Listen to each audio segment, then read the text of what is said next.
Paris, 1913. Cafes buzz with arguments about art, politics, and the future of Europe. Cubism is tearing paintings apart. Freud is tearing minds apart. And somewhere in a quiet chess hall, a young man is tearing apart old ideas about how chess should be played. That man is Alexander Alekhine, playing with black pieces, not yet world champion, not yet the terrifying, ice-cold legend, but already dangerous, already restless, already playing chess like a novelist writing foreshadowing into every chapter.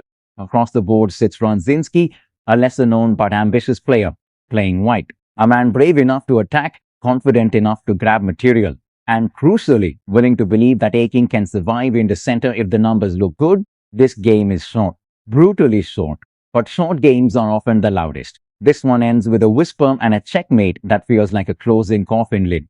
White pushes e4, claiming space in the center, opening lines for the queen and bishop. Black responds with e5. Alekhine answers in kind, not submissively, but confidently.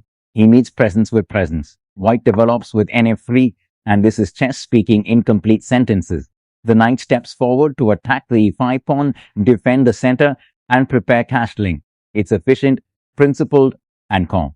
Rodziński is saying, I know the rules of this game and I intend to follow them, at least for now. Then Alekhine replies with d6. This is not a move of fear. It's a move of patience by defending the e5 pawn with a pawn instead of developing a piece. Alekhine signals a very specific philosophy. He is choosing the Philedor defense, an opening that looks modest but hides elastic strength. Black accepts a slightly cramped position in exchange for solidity and counterpunching potential. Think of it like this. White is building a straight road through the center. Black is quietly digging tunnels underneath it. Alekhine's d6 also does something psychological. It slows the game. It denies White an immediate advantage and invites overextension. Against an attacker who wants fireworks, this kind of restraint can be deeply irritating. White chooses bc4 and the bishop glides out like a spotlight, immediately illuminating the tender square f7. This is an old idea, almost ancient in chess terms, but it never truly ages. The bishop on c4 is both development and warning. It says, I am not attacking yet, but I could. Alekhine answers with nc6. This is development with purpose. The knight not only reinforces the e5 pawn, but also prepares future central counterplay. Unlike a passive defense, nc6 keeps black flexible. The knight can jump to e7, g8, or d8 depending on how the battle evolves. More importantly, Alekhine refuses to flinch. Where White points a finger at f7, Black strengthens the spine of his position. No premature pawn moves, no weakening concessions, just quiet, deliberate readiness. White plays c3, a move that doesn't sparkle but carries ambition in its pocket. This pawn push prepares d4, the classic dream of central dominance. Rodzi Enskri is laying foundations, imagining a broad pawn center where his pieces can breathe and coordinate freely. It's also a move that says, I am planning ahead. White isn't attacking yet, he is designing the battlefield. Alekhine responds with bg4, and the mood shifts instantly. This bishop move is up in. But more than that, it's a psychological clamp. The knight on f3, a key defender of the center and guardian of d4, is now immobilized. White plan hasn't failed, but it's been delayed. This is Alekhine's signature touch. He doesn't block ideas, he bends them. By pinning the knight, Black quietly asks an uncomfortable question. Are you sure you can execute your grand plan under pressure? If White pushes d4 too quickly, tactics may appear. If he waits, Black gains time. White now plays qb3, and suddenly the quiet opening turns theatrical. The queen steps out early bold, unapologetic, aiming straight at f7 and b7 at the same time. It's a double attack. Elegant on paper and tempting in practice, this move carries a subtle message. Your position looks solid, but are you sure it's safe? For a moment, Black is asked to solve two problems with one hand tied behind his back. Alekhine doesn't blink. He answers with qd7. No counterattack, no panic, just a calm, almost dismissive parry. With this single move, f7 is defended, b7 is protected, and the queen steps into a role of quiet coordination. It's the kind of move that doesn't excite spectators, but it frustrates attackers. There is something instructive here. White queen move seeks advantage through early activity. Black's queen move seeks harmony. Alekhine understands that time spent neutralizing threats is never wasted if it preserves flexibility. The position settles, but the tension does not dissolve. White leaps forward with ng5, and now the threat is no longer polite, it's personal. The knight lunges toward f7, joining the bishop on c4 and the queen on b3 in a coordinated glare. This is the classic mating motif every chess player learns early, pressure on the weakest square in black camp. Rodziński is no longer preparing. He is testing Alekhine nerve. Its move carries drama. It invites complications. It asks a dangerous question. Can you survive if I strike right now? Alekhine replies with nh6. At first glance, it looks awkward. Knights aren't supposed to live on the rim. They look lonely there, slightly embarrassed. But Alekhine never cared about appearances, only consequences. nh6 does three crucial things. It reinforces f7. It keeps the king's side flexible. And most importantly, it refuses to overreact. No pawn weaknesses, no forced concessions. The king remains safe, the structure intact. This is defensive courage of a rare kind. White has committed to aggression. Retreating now would feel like an admission of doubt. Black, meanwhile, has absorbed the pressure without flinching. The imbalance grows sharper. One side has shown its hand, the other has revealed only patience. The board hums with tension. And here it is, the moment White stops asking questions and starts making declarations. The bishop crashes into f7 with check, a sacrifice fueled by initiative and faith. This is the kind of move that makes hearts race and notebooks open. White tears at Black's king position, banking on the idea that exposed monarchs panic, stumble, and fall. For Rodziński, this is a leap of belief. If the king moves, if the structure fractures, the attack will carry me the rest of the way. But Alekhine does not retreat. He does not blink. He does not move the king. The knight calmly captures the bishop. No drama, no chaos, just acceptance. This response is psychologically devastating. By refusing to move the king, Alekhine sends a clear signal: your sacrifice is noted and insufficient. The knight on h6, mocked just a move ago, suddenly justifies its existence. It steps into the center of the story and erases White attacking bishop. Materially, White has given up a developed piece for the privilege of forcing one capture. Strategically, the attack must now justify itself immediately. There is no going back. This is the turning of a Sataki in the lock of the game. White has crossed a bridge that only goes one way. Black has crossed nothing and stands firmly on solid ground. From here on, every White move must prove the sacrifice was sound. Alekhine, meanwhile, has gained something far more valuable than a bishop. He has gained certainty. White presses forward with nx7, and this move carries both hope and desperation. The knight from g5 dives into f7, capturing the very knight that just took the bishop. On the surface, this feels like restoration. White recovers material and keeps the attack alive. More importantly, the knight plants itself deep in enemy territory, right next to the Black King's defensive shell. This is White saying, I am not done yet. You still have problems to solve. But here is the quiet truth. Every sacrificial attack has a ticking clock. Alekhine answers with qxf7. The queen steps in, captures the knight, and crucially does so without exposing the king. No king moves, no structural collapse, just consolidation. This single move drains much of the romance from White attack. Into calm captures, Alekhine has eliminated both of White attacking pieces, the light-squared bishop and the knight that spearheaded the assault. What remains of the White initiative now rests almost entirely on the queen, a dangerous imbalance. Materially, the situation is roughly equal. Positionally, the story has changed. White has spent momentum, Black has absorbed it, and now Alekhine queen stands confidently on f7, centralized, active, and ready to pivot from defense to offense at a moment's notice. This is the nice pivot point of the game. The attack phase is ending. The reckoning phase is about to begin. White grabs with qxb7, and on paper, this looks like vindication. A pawn falls, the queen infiltrates, material is gained. Rodziński is trying to prove that the earlier sacrifices were not reckless but investment. If the attack didn't finish the game, perhaps plunder will. But here is the catch. The queen is now deep in enemy territory, far from home, far from help, and carrying the psychological weight of having to justify everything that came before.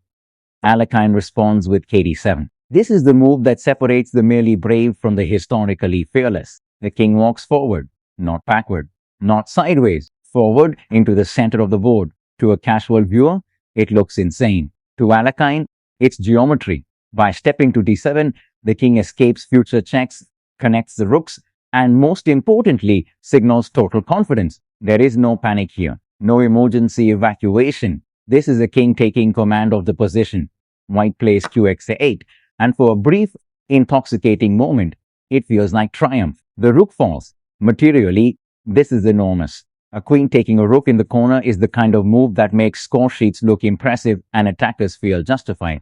Rodziński is now clearly ahead on the balance sheet, and if chess were only about counting pieces, this story would already be over. But chess, as Alekhine understood better than most, is about time. While white queen celebrates in the far corner of the board, Alekhine responds with qc4 and the air changes. This is not a check. It's not a capture. It's something far more dangerous, a centralization with intent. The queen slides to c4 like a blade, finding the soft gap in armor. From here, it eyes d3, pressures the king side, and most critically, cuts white position in half. The queen isn't chasing material. It's dictating geometry. This move exposes the hidden cost of qx8. White queen is now as far from the defense as it can possibly be. No immediate escape routes. No quick return. Every tempo will matter. You can almost feel the board tilt. White has won a rook but lost rhythm. Black has lost material but seized initiative. Rodziński plays f3, and this is the sound of an attack turning inward. On the surface, it looks reasonable. It challenges the queen's influence, supports the center, and prepares a defensive net around the king. But deeper down, it's a concession. Pawn moves like this are fingerprints of anxiety. White is no longer asking questions but patching holes, and every patch weakens something else. Alekhine responds instantly with bxf3. This is not a routine capture. It's a structural sacrifice and one of Alekhine's favorite weapons. The bishop gives itself up to tear open the king's side, knowing full well that the damage will outlive the piece. By eliminating the knight's defender and forcing a compromised recapture, Alekhine transforms pawn structure of white into a liability. The bishop dies, but in doing so, it poisons the ground white king must stand on. And this capture is as painful as it is unavoidable. But in doing so, it rips open the king's side like a curtain torn from its rod. The g-file yawns open. The f-pawns double awkwardly. White king, still in the center, now lives in a house with shattered windows. Materially, white has won a bishop. Positionally, white has lost something far more precious, safety. This is the delayed echo of f3. Pawn moves around the king never forget. They remember, and they demand payment with interest. Alekhine wastes no time. The knight jumps into the heart of the board like it was invited there. Ice is a perfect outpost. From d4, the knight attacks c2, e2, f3, and b3. It blocks white coordination, disrupts central control, and, most importantly, connects the attack. Every black piece now speaks to every other piece. This move is not flashy, but it is fatalistic. Alekhine understands that once the king's shelter is compromised, speed matters more than material. The knight doesn't hunt pawns, it hunts time. Look at the contrast now. White queen is stranded on a8, admiring stolen treasure. Black's knight is centralized, active, and venomous. The initiative has fully changed hands. From this moment, white is no longer playing for advantage. White is playing for oxygen, and Alekhine, methodical and merciless, is already tightening the grip. White plays d3. And this is an act of quiet desperation. The pawn steps forward to block lines, to give the king something, anything, to hide behind. It also attacks the knight's support squares and tries to impose a sense of order on a position that is rapidly dissolving. On a human level, this move says, let me stabilize, let me breathe. But chess does not grant pauses on request. Alekhine responds with qxt3. The queen walks straight into the center and takes the pawn like it was always meant to be there. No hesitation, no fear. This capture does three devastating things at once. First, it removes white's last attempt at central consolidation. Second, it places the queen deep in enemy territory, immune to immediate danger. And third, most cruelly, it brings the queen closer to the white king than ever before. This is domination by geometry. White plays cxt4, and this is a move born of necessity, not hope. The pawn finally eliminating that monstrous outpost, which has been poisoning the position for several moves. On the surface, it feels like relief. A dangerous piece is gone. One attacker has been silenced. But notice the cost. The c-pawn has moved. Lines have opened further.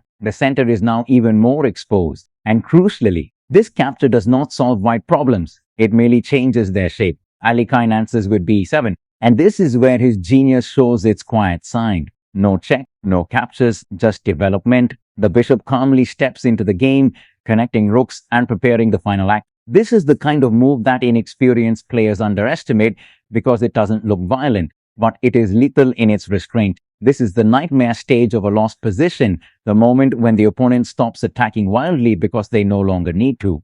Everything is already working. White may have captured the knight, but the attack has not slowed. It has matured. The board is now eerily quiet. And in chess Filiku silence just before checkmate is never comforting. White plays qx8, and it's a move filled with tragic irony. The queen, still wandering on the edge of the board, captures another rook. Materially, this is absurd. By any beginner's logic, White is winning beyond reason to rooks up, pockets full of stolen treasure. But this move is not played out of confidence. It is played because there is nothing else left to do. The queen cannot help the king. The pieces cannot coordinate. So White takes because taking is the only action still available, and then Alekhine delivers the final line of the story. Checkmate. The bishop glides to h4, quiet and precise, like the last note of a perfectly composed symphony. The White king has no escape squares, no blocks, no interpositions, no saviors. The open g-file, the shattered pawn structure, the centralized queen, all the earlier decisions now speak in unison. This is not allowed checkmate. It doesn't crash. It settles. The board freezes. The game ends. Alekhine wins in just 15 moves, not by defending passively, not by chasing material, but by understanding something eternal about chess. Material can be stolen. Time cannot. Rodzinski's attack was brave, imaginative, even beautiful in its intent. But against Alekhine, beauty without precision becomes a liability. Every extra queen move, every pawn pushed in panic, every second spent far from the king added weight to the final position. For Alekhine, this game was a preview of the champion he would become. Fearless king walks, intuitive sacrifices, and an almost cruel sense of inevitability. He didn't refute attack of White immediately. He outlived it and then turned its energy inward. The game is significant because of Alekhine's own commentary on it later in life. He noted that beating Rodziński gave him a dangerous delusion that he could win from any position, no matter how much material he was down. This mindset helped forge the legendary attacking style that eventually led Alekhine to become the fourth world chess champion. If this game stirred something in you that quiet or only chess can bring, then stay with us. Because here, we don't just replay moves, we relive moments where genius dared to dream. Subscribe and step into a world where every game tells a story and every move has a heartbeat.